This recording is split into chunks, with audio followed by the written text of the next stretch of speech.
What's up, guys? I'm Swag and Shades with Chips Performance. We're here at Better Baseball for professional bat fitting.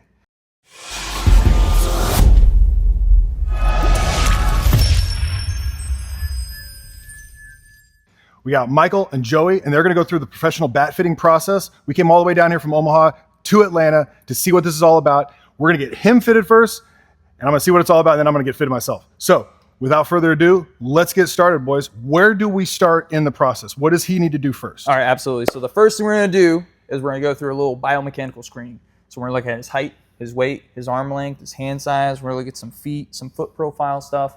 We're going to put him in a good position to be successful from that. We're going to look at all the baseline numbers, all right? And then from there, what we want to do is we want to warm him up on the tee a little bit. We're going to baseline him, kind of see how he's moving with like his gamer bat or what bat he comes in here with. And then from there, we're going to look at the numbers and from there prescribe a couple of bats we feel put him in a great position to be successful. Now, you guys go through this process with all the hitters who come in here for bat fitting, right? Correct. And how many guys come in thinking they want an end loaded or a balanced and they end up getting an end loaded? What would you say is the percentage of players who get the bat they come in expecting versus find out that there's a better bat for them? That's a great question. I would say a lot of times people come in with an open mind. So they don't really know what they need to use. And that's why we're here as experts on staff to help guide them into a bat they use. But if I had to put a percentage on it, I would say a good maybe 30% of players have an idea of what they should be swinging. And maybe even less than that come in here with the bat that's going to be optimal or great for them just right off the rip. Perfect. So if you're at home and you don't know what bat you should be using, you're not alone. Okay, most guys don't know what bat they should be using. They go with what they've heard about, what their friends are using. And so we're going to find out what bat actually works best for each player with their swing, with all of the biomechanics and metrics that get involved. And we're going to get started with Michael. So you ready to go? I'm ready. There is not one best bat. You have to find the best bat for you in your swing. That's what we're going to do. Let's get to it, boys. Let's get to it. All right. So when you come in for a bat fitting, it's more than just one guy, one camera, one computer. Garrison's going to be in the cage with him while Buice is working on his swing and getting warmed up and getting going. The team's over there checking out all the metrics and the optics, making sure that we're able to get a good baseline to ultimately recommend the right bat for him. So we're going to get started here. Garrison's going to be with them in here. I'm going to get out of the way so they can do their thing. All right, cool. You ready to get started? I'm ready. All right, perfect. So I actually need you to take off your shoes first. All right, so I want you to stand right here for me. Okay. You're going to go shoulder width apart. Yep. Hands together. Ideally, I just want you to balance on your right foot. You're just going to hop up like this. Perfect. Nope. Come on. There we go. Hold it. Good. Like it. Switch. So the first thing that we're getting right now is our foot profile. As of right now, you are a valgus valgus. Ideally, for me, yes, it is caving on the inside parts. So as that type of hitter, I am going to notice that once you get into your set position, this is going to cave in either your front foot. Let me just go ahead and move this out the way for you. Front foot is either going to completely bail this way or it's going to spin out on the cue. Yep, I'm spin out. So ideally, what we're going to always recommend to our hitters as we're going through this session is like, hey, we want to at least give you recommendations. We want you to learn something as you're going through this. It's like, hey, try your best to kind of rotate into that back hip a little bit longer so you can hold this position, the strong position, and ideally think big toe down. So that way, once you get going, this ideally holds a little longer. Yeah, instead of just... Yes, instead of that, because we don't want our energy going this way, not east to west, north to south, straight through the ball. Yep. That's step one. Next, we're actually going to go pigeon-toed. So decent V shape, hands on hips. I just want to see, can you get your shoulder and your elbow through the middle part of your body, or if you can show me a little bit of hypermobility, get it all the way past. And I can bend however I want to? Yep. Cool, awesome. Okay. And the other way. I didn't realize it was so tight. Oh my gosh. So for me, on this right side, you're definitely stiff. Left side is mobile. Okay, that also lets me know. For the right side, I do want to give you a little bit more, something a little more unloaded, something more of a slight unload to gain that extra bit of stretch. Okay. Because we're mobile on the left side, I do want something to help you get that extra bit there. Okay. So next side, what we'll be focusing on, we're going to do, actually, let's do thumbs up real quick. Elbows in, dump them out, up, shoot them in. All right, cool. Perfect wrist mobility, so don't have to worry about anything there. What we're going to do now, shoulder width apart one more time, hands on shoulders, slight hinge, soft bend in the knees. Ideally, I just want to see how well you can rotate this lower half without your top half moving. Good. Can you get a little more? Good. There and Perfect. I feel like if you would have asked me to do this 2 years ago, it'd be a lot better than it is today. I mean, hey, you still got to where we're needing you to. Okay. So it's like, hey, it's a pass on both. So ideally, cool. Lower half mobility is there, wrist mobility is there, so I shouldn't. So no worry alarms yet, No right? alarms. No, like, hey, you have a serious imbalance or something that's going to seriously hinder your swing. Exactly. So my Okay. biggest thing for you as of right now is just, hey, we are a little bit more limited on this side. Now we have this fun part. Woo, almost missed. So you're gonna come over here. We're gonna kind of keep this right here in the middle. So this is A, part of your warm up that I like to do.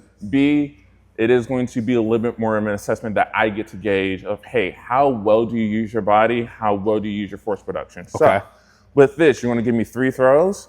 We're gonna start above our head. You wanna move in front of me? Oh, move in front of you? Yep. Oh boy. Don't worry, I got you. You're not going to hit me? No. Over here, down, up. Okay. You got 3 of those. Again, Okay. the main thing I'm looking for throughout this is how well do you transfer your weight up? Do you have fast movements? Do you drag through when you have weight loaded? So then I know when you have a bat, it's like, hey, can I expect the same thing? When you have a bat in hand, are you going to move fast? Yeah. Do you transfer your weight? Or if you are transferring your weight, is it the valgus when you actually when you have a fast movement? Or Okay. is it something completely different when you are trying to do something fast? So Okay. you got fresh legs. Good. I used to be good at these. 2 more. Nice. Ah, you didn't get as high on that one. I know, I was going to say, I'm running out of gas after 1. Good. Oh, I lost in the light. You're good. You're good. I got everything that I saw. You were quick to go to your toes fast. Okay. So I do know, at least as we're hitting, you're probably going to be on the balls of your feet a little bit more. Okay. Which is going to then force you to do this thing, because Yeah. now you're lacking that central part of that balance. Okay. It's not a bad thing. It's just, again, It's just small cues. Yeah. This one I know a lot of hitting coaches like. Go ahead and hop in the batter's box. Okay. So you're going to give me now 3 throws. Basically, just gonna be chest pushes. Just gonna be load up and push through. Okay. Ideally, what I want to see with this one is, A, do you throw the ball through me middle? Do you throw it middle left, or do you throw middle right? Okay. If you middle right, then I know you're definitely top half dominant. As like, if we're middle left, then I know it's definitely going to be a little bit of lag. It's going Okay. to be a little bit of a hindrance on our lower half. And if you're straight middle, then everything should be okay. Well, Yep. Good. Same okay, thing. I can trust you. We're good. All right, We're good. okay. Good. Like it. Good. Okay. Now, this one's going to be another big gauge for me of making sure, can you hold your ground and can you hold your mobility? So you're going to start the ball in the middle. Okay. You're going to rock back. You're going to preset turn it. And then you're going to scoop forward. I want to see how well can you drive your weight down and maintain the ball makes me- coming forward. This makes me feel like a golf swing. Kinda. I'm over here, so. Oh, Ah. that was not, that didn't feel right. Try again. There it is. Okay. One more. Good. So, yeah, 2 on the right. You Yeah. had one that was kind of Yeah, that was just first one. right. But so ideally for me, it is going to be an extremely poolside diamond. You are going Yeah. to kind of choke this to the zone. It's funny when you're saying all this, and I know, like, you're right. I'm like, I know my swing, and I'm like, yeah, he's right. He's right. I mean, hey, but that's why we do this type Yeah. of stuff. So now, since we kind of got you all nice and loosened up, now we'll go ahead and finish your grip strength, internal and external rotation. And then I do want to go ahead. We'll get your arm length right now. Okay. And then we're going to get hand size as well, because hand size is always going to be another big thing. Ideally, we're getting your semi-increase. Do you even know what that is? No. Your semi-increase is basically where this line should have connected. And it's going to be this space right here, because ideally this is where the knob of the bat is sitting in your hand. So if they're 2 different sizes, let's say the left hand is a little bit bigger than the top hand, Yeah. then I know that you would preferably like a bigger flare. Oh, If it is both same size standard, then you like a standard so flare. grip and flare can be dictated by hand size in Exactly. terms of preference. Ideally, that's what we want. We want those measurables so we can figure out, hey, this is what's best going to fit you when you're going back and forth between metal and wood bat. And that's why we Yeah. tell people, especially during the summer, I'm pretty sure you always hear me Yep. say this, like, hey, find a wood bat that swings similar to your metal so you're less likely to break it, A, but B, it is something that you don't have to constantly try to figure out of like, all right, no, I got a balanced Voodoo 1, but I got an AP5 in a wood bat. And then it's like, you don't want to be jumping around like that. Right. It was like, because if you're swinging an AP5 wood bat, I'm already thinking, I'm like, dude, then you don't need to be in a Voodoo 1. Yeah. you need to be in like an Omaha. You need to be in a Slug Power. You need something a little bit heavier. So next up is the grip strength and internal external rotation strength monitor. This is basically testing overall strength numbers. We want to get an idea of how strong are we, how well can we control the barrel. This is an ironclad, but it does help give us an idea of, are they imbalanced? Do they have a bigger strength number on one side than the other? This kind of gives us an overall idea of, do we want to put them in a little bit more of an end-loaded bat, a little bit more balanced? Again, no set data to this, but it does tend to lean toward whatever side we're stronger on. So the first thing we're going to start with, Michael, is the grip strength test. So which hand do you think is going to be stronger for you? I'm right-handed. All right, so we'll start with your left. So we want to get that secondary handle in our fingertips. We want to have our thumb flush around the outside. We've got our elbow pinned at our side, arm at a 90-degree angle. The inhale, exhale, squeeze as hard as we can, right? Okay. We have it at a 90-degree angle because then we can't use our leverage of our body to manipulate this number. Yeah. This is a true measurement of how strong are we in our grip. All right, so you're going to hear a couple beeps. We're going to zero it out. All right, whenever you're ready, inhale, exhale, and get after it. Squeeze, squeeze, squeeze. Good. That did All not right. feel strong. All right, we're at 99 on our left hand. Did you even get triple digits? Don't worry about it. Okay. Whenever you are ready, get after it, man. Come on. All right. That had to have been better.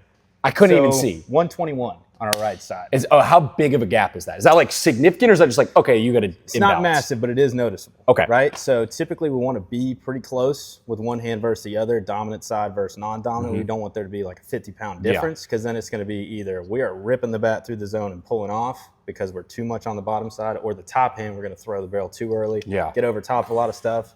For you, you definitely lean toward your dominant hand and right side. So we may see a little bit more of an end-loaded profile fit you better. So we're going to pair this with our internal and external rotation to really solidify that, because if we go just off this, but your rotations are different, it can skew the whole data set essentially. Doesn't matter. All right, so this next test we're going on to is our internal and external rotation strength measurement. So this is important because as a right-handed hitter, we want to get an idea of how strong are we moving internally versus externally.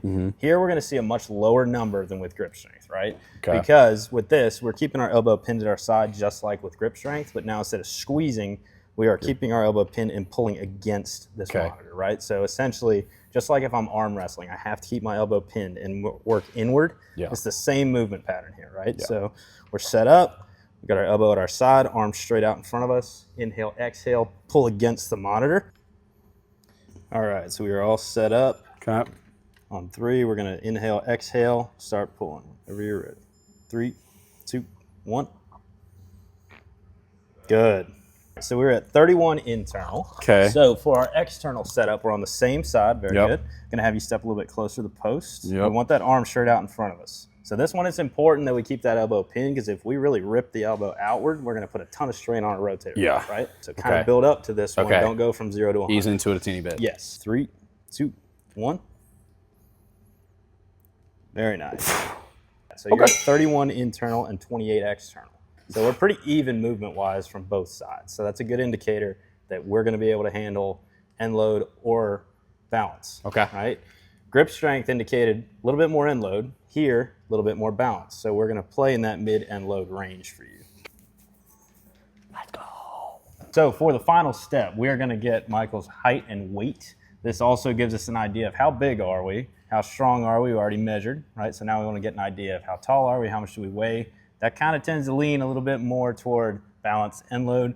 Again, all these baseline tests are to get an idea of what kind of bat we want to put you in, right? All these baseline metrics, these physical measurements, typically speaking, we're not going to see a guy that's smaller and lighter swing a super end loaded bat. Vice versa, we're going to see a bigger, stronger guy typically end up in something a little bit. But not absolutes, though. Not absolutes. Okay. It leans that way. All right, heels backed up against that plate for me. Stand up straight as you can. All right, you're good to step off. Gotcha at 193.8 and just over 6'1".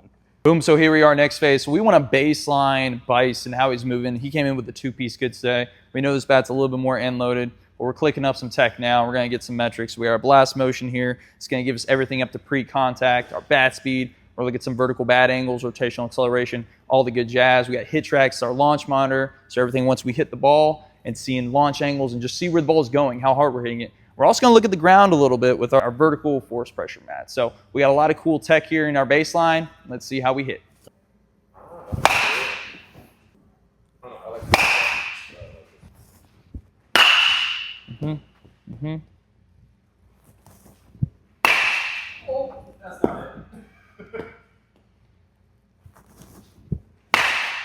Okay.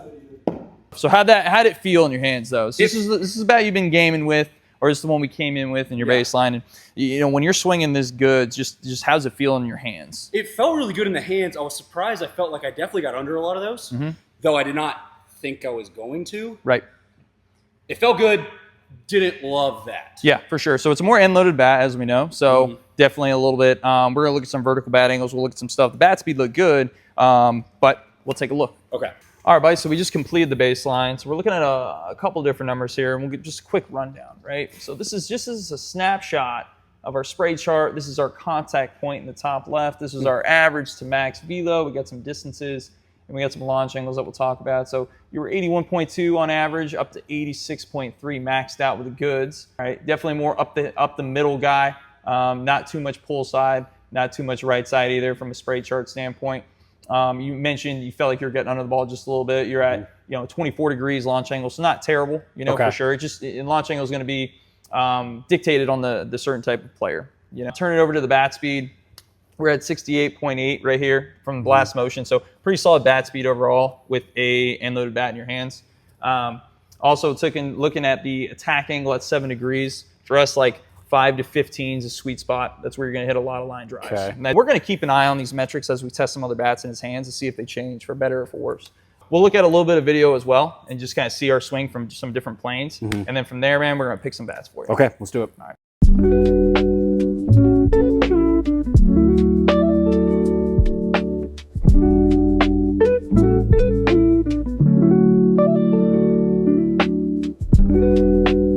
So as we've broken down Buice's swing and all the metrics, most of us, all we have to go off of is what the bat makers say and what we see on Bat Bros, right? So when we're looking at all of the data here, a lot of times we have a scale of S, A, B, C, D, E, and then the swing weight is a lot of opinion based. This is a much more advanced version of that, right? So as kids grow, they sometimes need a little bit bigger bat. They need a little bit different swing weight. And I'm trying to use all the right terminology here, but when you look at this, most interesting thing to me so far has been that you could actually go to a different length bat based on whether it's more end loaded or more balanced. So walk us through that again, why would a guy need to go from a 33, maybe end loaded bat to potentially a 33.5 or a 34? What we could do if we wanted to is we could give him a 33.5 or a 34 and actually keep the swing weight the same, or if we want to dial him back, like what I would recommend for us is dialing back the swing weight a little bit. And we're going to be able to look under the hood of the car with this swing weight scale. And I've got all the bats listed on my chart here by end load, by middle to end load, balance, and whatever you want to call it. And I'll be able to get him into another bat, let's just say call it a 34, but it's also going to feel lighter or the same feeling of a swing weight from this. So swing weight is essentially the blueprint for what we do. Because people come in and see us here, they don't know what bat they should swing, we baseline them, we see what they're currently swinging, and then based on what we see the metrics wise, we're going to play with the swing weight a little bit, and that's how we get it through the swing calculator over here. So the next thing we're going to do is we're going to have them swing some different length bats and show us what that actually looks like and how the data plays out.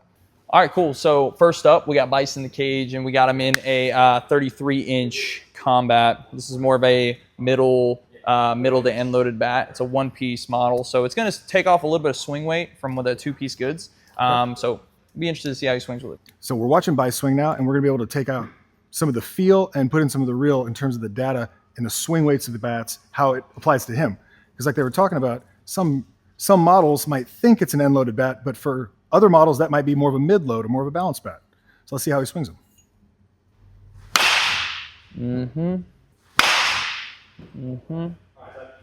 Okay, that was the combat. That's actually my first time swinging it that much. I liked it. I definitely got more on top of the baseball, but just want to swing some other bats now.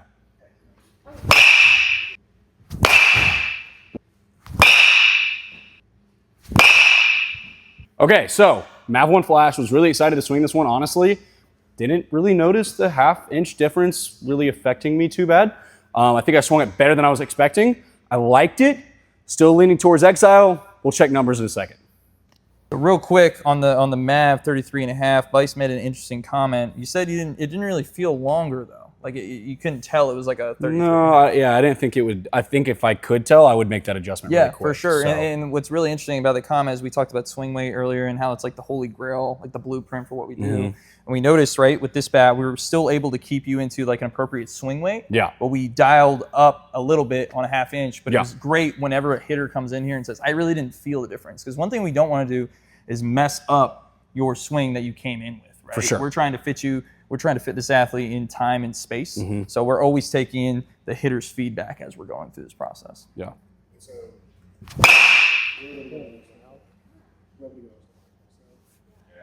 Hey, hardest ball I just hit all day. And my bat speed just jumped up 11 miles an hour. Little. Dude, you're like a different hitter. Oh my gosh. You're a different hitter. 6. Yeah. 34 balanced bat. This This would be a good little.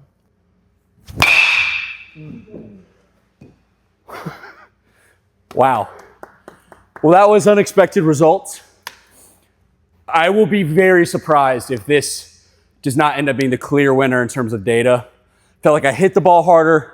I had way more control. Felt like my mishits were competitive rather than just straight up ground outs, pop outs. Like I still felt like I had a chance of getting on base. That was mind boggling.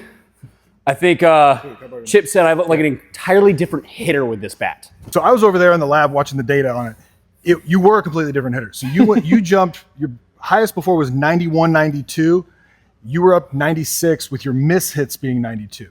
So when you talk about going from an end-loaded bat to a more balanced bat, this actually completely transformed your swing, your results, and your data, and you got an inch longer. Yeah, I have not attempted to swing a 34 ever. And also, like, even though this is, a smaller barrel or doesn't get as fat as quick, I still got more barrel consistently. So even though it might have looked small, I still got barrel more. Oh yeah, your miss hits were as hard as the balls you previously PR'd at. And so when you're talking about, this is a prime example of why you need to get a bat fitted, because now you're going to learn more about yourself, your swing, and the results are going to instantly be better. Yeah. Before we were talking about 86, 87, touching 91. Now we just went to 92 to 96 being his new standard. A 94 was a solid hit. And so it completely changed you in terms of what you're able to do at the plate while giving you an extra inch of plate coverage. It's a big deal. It's a huge deal. Big deal.